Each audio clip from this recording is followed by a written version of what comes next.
Hello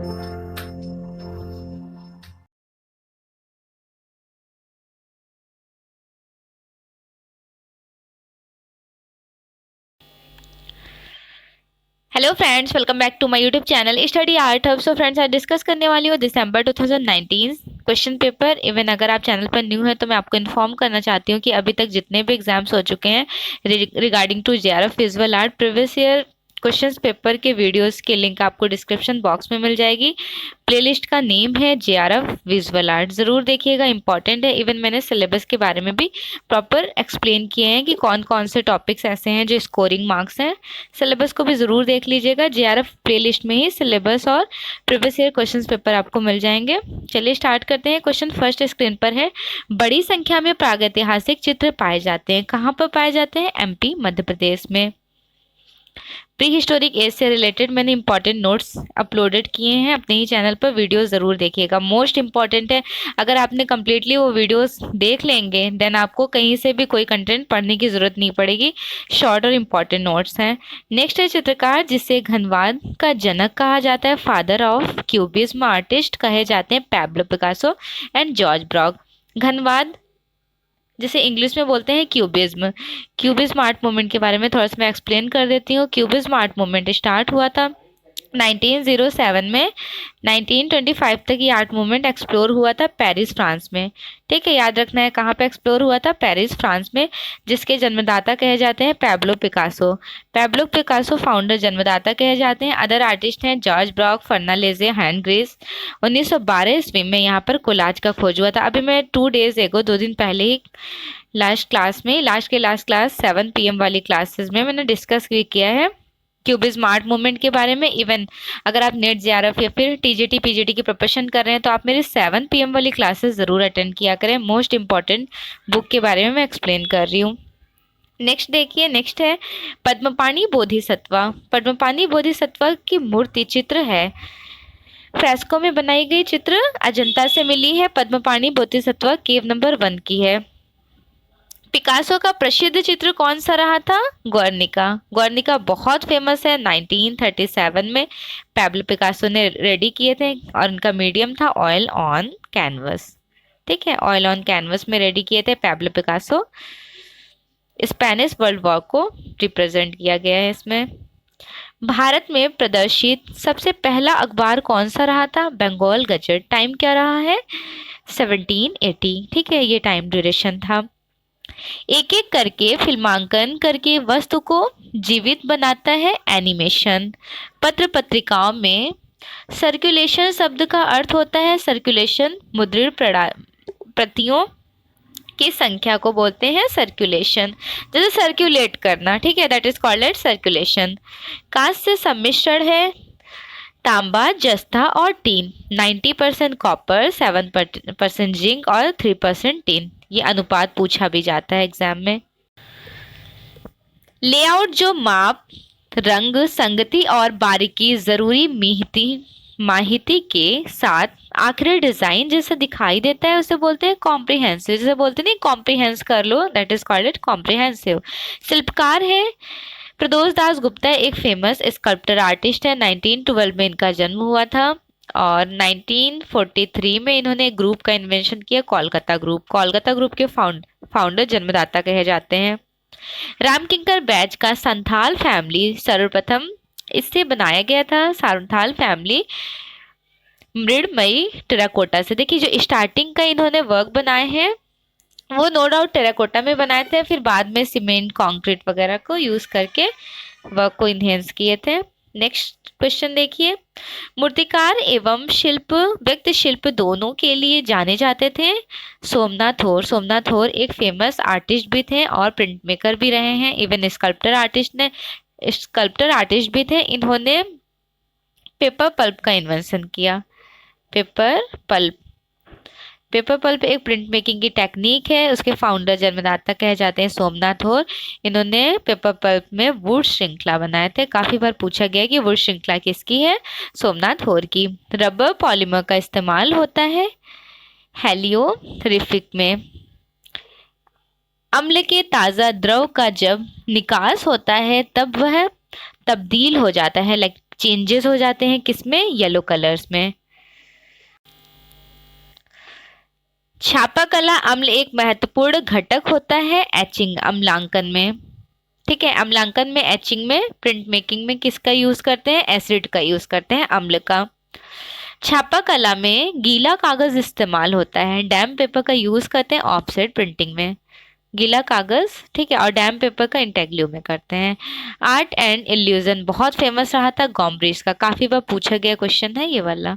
even ये तीनों भी काफी बार रिपीटेड क्वेश्चन रहे हैं। 20वीं शताब्दी में शिल्प कला में जीवंतता की संकल्पना शुरू की थी हेनरी मूर ने, और हेनरी मूर बहुत फेमस है माया अजेटक मूर्ति शिल्प से। माया अजेटक मूर्ति शिल्प से इन्फ्लुएंस रहते हैं। पूछा जाता है कि माया अजेटक से इन्फ्लुएंस आर्टिस्ट कौन है, स्कल्प्टर आर्टिस्ट हेनरी मूर। याद रखिएगा, पूछा जाता है कि मूर्तिकार को पहचानिए तो हेनरी मूर एक फेमस स्कल्प्टर आर्टिस्ट, एक मूर्तिकार है। आइकोनोग्राफी जिसे प्रतिमा विज्ञान कहते हैं, एक प्रतिपादन पद्धति की वकालत है। एरविन पनोफ्स्की में अजम्पशन है, जो अच्छा शिक्षक होता है वो अच्छे कलाकार हो सकते हैं, मगर सभी अच्छे कलाकार अच्छे टीचर्स नहीं हो सकते हैं, अच्छे शिक्षक नहीं हो सकते हैं। अजम्पशन बिल्कुल करेक्ट है। रीजन देख लेते हैं। दृश्य कला के शिक्षण हेतु उत्तम कौशल्य की आवश्यकता भी होती है, परंतु इससे अनिवार्यतः निपुणता प्राप्त नहीं होती। सो अजम्पशन बिल्कुल करेक्ट है, लेकिन रीजन बिल्कुल रॉन्ग है। ठीक है,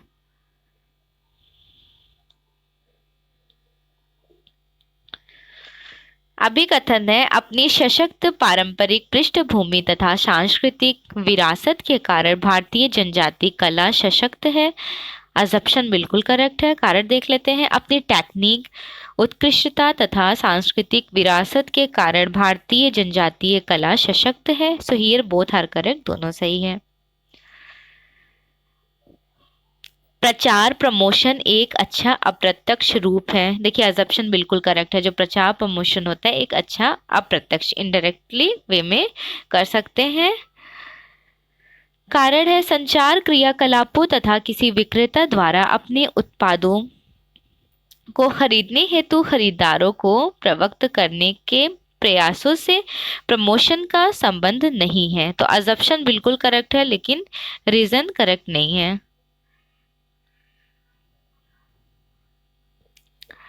नामगाबो ने अपने कालम का निर्माण प्लास्टिक का उपयोग कर किया था।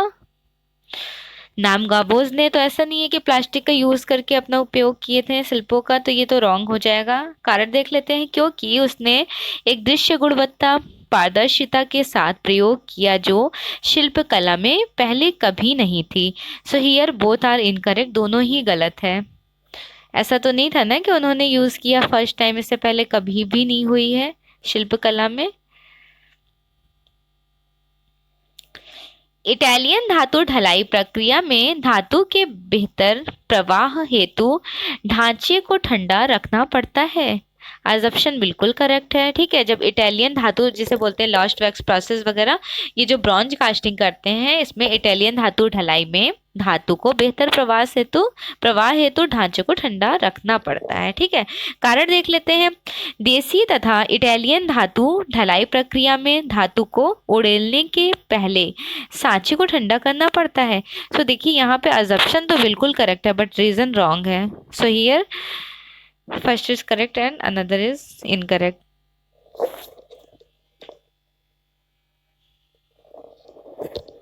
लिथोग्राफी एक लंबी व पीड़ाजनक प्रक्रिया है। बिल्कुल गलत।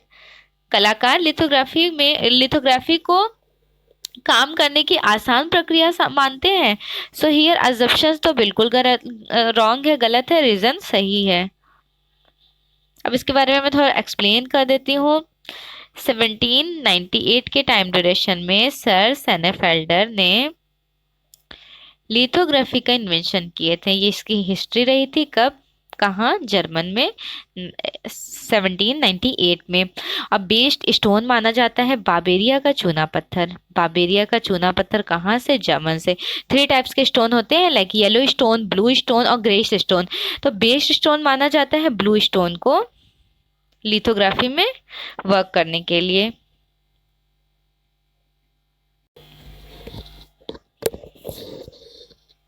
अजम्पशन है अभिकथन। क्या हमें कोलोग्राफ को प्रिंट मेकिंग के अभिव्यक्ति माध्यम के रूप में मानना चाहिए? अजम्पशन बिल्कुल करेक्ट है। कैसे करेक्ट है ये भी पता होना चाहिए। तो प्रिंट मेकिंग में इंटेग्लियो का पार्ट है। इंटेग्लियो का पार्ट क्या है?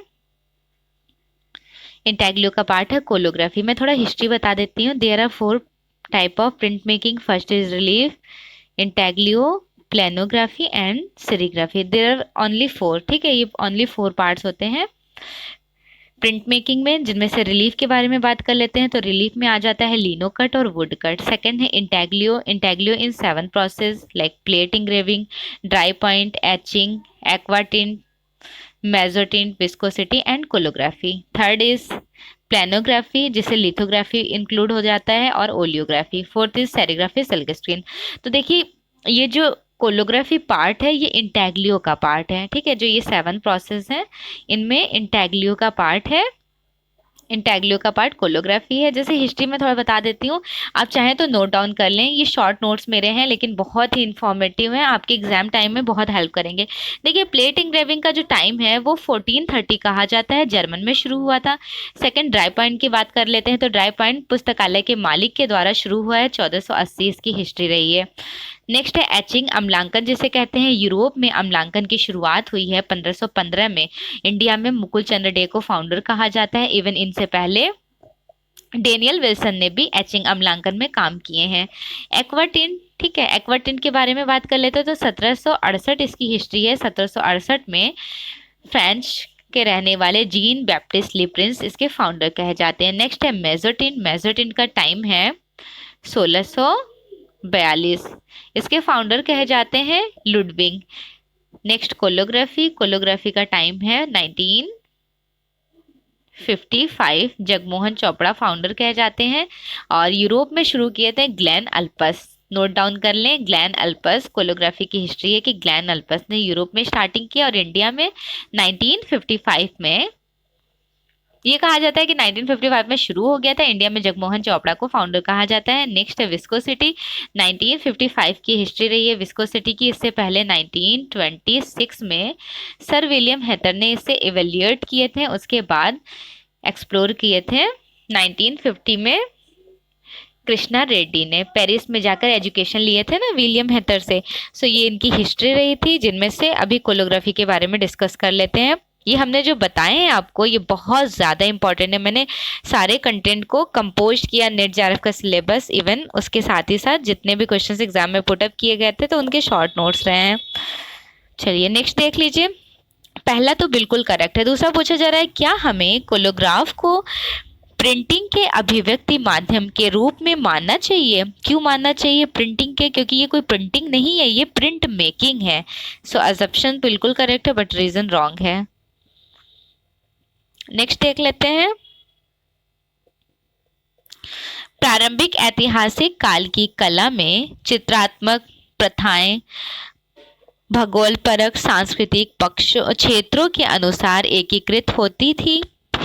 अजम्पशन बिल्कुल करेक्ट है। कारण देख लेते हैं। शैलीगत प्रथाओं में एकीकरण व्यक्तिगत पसंद से था, शिल्पी संघ के कारण नहीं। So assumption and reason both are correct, दोनों सही है।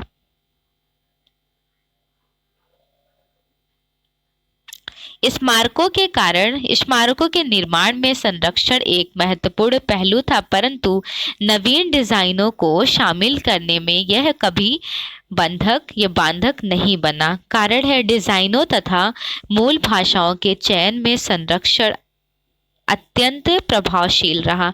So here both are correct, दोनों सही है। अनुवर्ती क्रोनोलॉजिकल सीक्वेंस करना है गुफाओं का, केव्स का। ठीक है, सबसे पहले अजंता केव्स आ जाएगा, देन बादामी, एलोरा एंड सितनवासल। ये वाला क्वेश्चंस बहुत ही आसान है और स्कोरिंग मार्क्स है। आप सिलेबस को अच्छे से देख लीजिए या फिर आप 1 बाय 1 करके जब केव्स को पढ़िए तो सीक्वेंस के अकॉर्डिंग पढ़िए। ठीक है, नेक्स्ट देखिए भारत के सरकारी विद्यालय। मैं यहाँ पे आपको ये इन्फॉर्म करना चाहती हूँ कि जितने भी इंडिया के यूनिवर्सिटी हैं, आर्ट विद्यालय, आर्ट कॉलेजेस, सॉरी यूनिवर्सिटी के आर्ट कॉलेज, उसके बारे में मैंने प्रॉपर एक वीडियोस बनाए हुए हैं, ज़रूर देखिएगा। इवन लाइक मद्रास कला विद्यालय 1850 का है, यहाँ पर 1884 में ईवी हेवल टीचर थे। देन 1929 में यहाँ पर टीचर थे देवी प्रसाद रॉय चौधरी। 1957 में केसीएस पानिक्कर यहाँ पर टीचर थे। देन कोलकाता कॉलेज स्टार्ट हो जाता है 1854। यहाँ पे देवी प्रसाद रॉय चौधरी, देवी प्रसाद नहीं क्या, ईवी हेवल 1896 में टीचर रहते हैं। देन बॉम्बे 1857, लाहौर 1875। इसके बारे में मैंने जो एक वीडियो अपलोड किया आप ज़रूर देखिएगा, काफ़ी इन्फॉर्मेटिव और आपके एग्जाम के पर्पज़ से काफ़ी हेल्पफुल है। यहाँ तो कला विद्यालय का सीक्वेंस है। इवन मैंने ये सारे जितने भी आर्ट कॉलेजेस हैं उनके इम्पॉर्टेंट कौन कौन से डीन कौन टीचर्स रहे हैं और कब कब उनकी नियुक्ति हुई थी। जैसे यहाँ पर 1997 में मद्रास कला विद्यालय में एक म्यूजियम स्थापित हुआ था। चलिए नेक्स्ट देख लीजिए, AIDDA अटेंशन, उसके बाद है interest, desire, decision, then action. बाजारों का वैश्वीकरण, 5 चरणों का सही क्रोनोलॉजिकल सीक्वेंस, देशीय विपणन, निर्यात विपणन, अंतर्राष्ट्रीय विपणन, बहुउद्देशीय विपणन एंड शैक्षिक विपणन। वरिष्ठता के आधार पर क्रोनोलॉजिकल सीक्वेंस, भावेश सान्याल 1901 में जन्म, 2003 में मृत्यु, महेंद्र पांड्या 1926 में जन्म और 2015 में इनकी मृत्यु हो जाती है। अजीत चक्रवर्ती 1930 में जन्म, 2005 में मृत्यु, M Pushpamala and then what happened जिनका फेमस वर्क रहा था टेराकोटा में 1956। इवन ये सारे फेमस मूर्तिकार हैं। बीसी सान्याल एक फेमस आर्टिस्ट रहे हैं, इन्होंने मूर्तियां भी बनाई हैं। एंड हियर नेक्स्ट क्वेश्चन, खोखली मोम आकृति की धातु ढलाई का chronological sequence, making of mould. सबसे पहले क्या करते हैं, ल्यूटो रेडी करते हैं ना, ल्यूटो के बाद मेकिंग ऑफ मोल्ड, उसके ऊपर प्लास्टर ऑफ पैरिस लगाते हैं, देन फिक्स रनर लगाते हैं, फायरिंग ऑफ मोल्ड, फिर उसके बाद रनर लगाने के बाद इसे क्या करते हैं, आग में डाल देते हैं, देन फिल कोर। फिर इसमें यहाँ पर क्रूसिबल इस तरह का एक बर्तन होता है, इसका नाम है क्रूसिबल, ग्रेनाइट का बना होता है। पूछा गया था कि क्रूसिबल बना किसका जाता है, ग्रेनाइट का। फिर यहाँ से मेल्टिंग ब्रॉन्जेस होते हैं, धातु पिघलाने के बाद इसमें अप्लाई करते हैं रनर्स के थ्रू। फिर यहाँ पर एक होल होता है राइजर, जिसके थ्रू ये जो वैक्स होती है, वैक्स मेल्ट हो जाती है, जिसे ल्यूटो कहते हैं। देन यहाँ पर फील हो जाता है, फील कोर, दैट मीन्स जो मेटल होते हैं वो फील हो जाते हैं। एंड आफ्टर ऑल एक स्कल्प्टर, बेस्ड स्कल्प्टर बनकर रेडी हो जाता है। उसके बाद जब स्कल्प्टर रेडी हो जाते हैं फिर उसको फिनिशिंग किया जाता है। उसके ऊपर वार्निश के तरह नाइट्रिक एसिड और कॉपर पेस्ट का एक लेयर लगाया जाता है। नेक्स्ट है लिनो कट और वुड कट का क्रोनोलॉजिकल सीक्वेंस। सबसे पहले कार्विंग करते हैं। एक लिनो कट शीट होती है, रबर की, सॉफ्ट होती है। सबसे पहले उसमें क्या करते हैं, ड्राइंग करते हैं, देन कार्विंग करते हैं। कार्विंग के बाद रोलर से इंकिंग करते हैं, ठीक है। इंकिंग करने के बाद ड्राइंग, देन प्रिंटिंग। यहाँ पे सीक्वेंस गलत है। सबसे पहले ड्राइंग करते हैं, मे बी टाइपिंग मिस्टेक होगा। ड्राइंग के बाद करेंगे carving, then inking and after all end of the printing ले लेते हैं पेपर पर।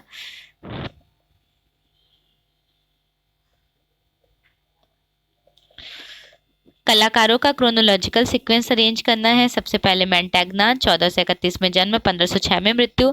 अल्बर्ट ड्यूरर 1471 में जन्म, 1528 में मृत्यु। गोया 1746 में जन्म, 1828 में मृत्यु। डोमी 1808 में जन्म, 1879 में मृत्यु। क्रोनोलॉजिकल सीक्वेंस, डेविड 1748 में जन्म, 1825 में मृत्यु। वैन गॉग 1853 में जन्म, 1940 में मृत्यु। पॉल क्ली 1879 में जन्म, 1940 में मृत्यु। David Hockney 1937।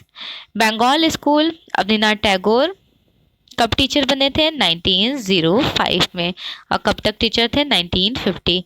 बंगाल स्कूल को इस टाइम ड्यूरेशन में 1905 to 15 तक का चरम बंगाल टाइम भी कहा जाता है। प्रोग्रेसिव आर्टिस्ट ग्रुप 1947 या 48 के समथिंग टाइम ड्यूरेशन में FN सूजा फाउंडर कहे जाते हैं। नेक्स्ट है दिल्ली शिल्पी चक्र, भावेश चंद्र सान्याल फाउंडर कहे जाते हैं। नेक्स्ट है कला progressive artist group, Kolkata group के फाउंडर हैं प्रदोष दास गुप्ता, 1943 टाइम ड्यूरेशन है। दिल्ली शिल्पी चक्र 1949 टाइम ड्यूरेशन है। बीसी सान्याल फाउंडर जन्मदाता कहे जाते हैं।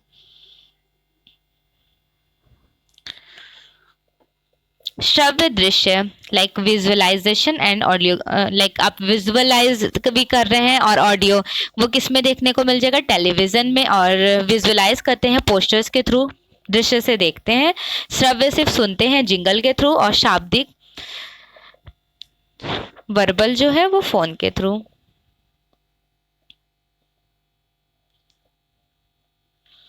अनुपम सुर दिल्ली से बिलोंग करती हैं। नैना दलाल बड़ौदा, पॉल क्ली मुंबई, पलानीअप्पन चेन्नई। पता है पॉल क्ली देकर पूछा जाता है, इंडियन आर्टिस्ट है, ये वेस्टर्न, तो ध्यान रखिएगा इंडियन आर्टिस्ट है, मुंबई से बिलोंग करते हैं, पूछा गया क्वेश्चन है। नेक्स्ट क्वेश्चन देखिए, दिलवाड़ा मंदिर राजस्थान, सूर्य मंदिर ओडिशा, सांची तोरण द्वार मध्य प्रदेश, कैलाशनाथ मंदिर Maharashtra. And here the last question, likeness and presence, Hans Bolting, End of Art, Arthur Dante, Calligram, Norman Bryson, Image Text, Ideology, WJT Mitchell. So finally आज की क्लास में क्वेश्चंस कंप्लीट हो गए हैं। मिलते हैं इसी तरह के इन्फॉर्मेटिव वीडियोस के साथ नेक्स्ट क्लास में। चैनल पर न्यू है तो please do subscribe, like and share. Thanks for watching. Best wishes for your exam.